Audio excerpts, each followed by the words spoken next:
तर शेतकरी मित्रांनो नमस्कार. आपण 2-3 दिवसापूर्वी व्हिडिओ केला होता. त्या व्हिडिओ मधून आपण सांगितलं होतं की आपण बीट घेतलं होतं. तर बीट आपल्याला स्वस्त मिळलं होतं. निंबोडी गावातून घेतलं होतं. आपण गायींसाठी बीट घेतलं होतं. 2 टन 2200 किलो साधारण बीट घेतलं होतं. ते आपण गायींसाठी वापरतोय. तर गायींसाठी बीटाचे अनेक फायदे आहेत.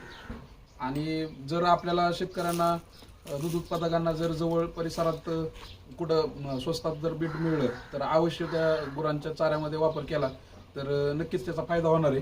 तर बीटाचे फायदे सांगायचे झालं तर बीटाने रोगप्रतिकार शक्ती वाढते.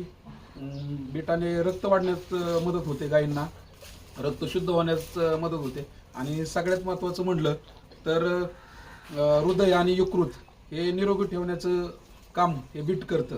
तर आपण ह्याचं वापरण्याची पद्धत अशी केली आपण साधारणतः एका गाईसाठी 4 ते 5 किलो आपण रोज वापरतोय.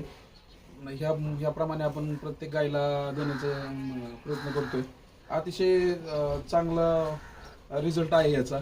आणि दूध उत्पादकांनी निश्चितच याचा जर बीट कुणाला मिळलं तर गुरांच्या चाऱ्यामध्ये वापर केला आणि उन्हाळ्यात जर वापर केला तर नक्कीच त्याचा फायदा दूध उत्पादक शेतकऱ्यांना होणार आहे.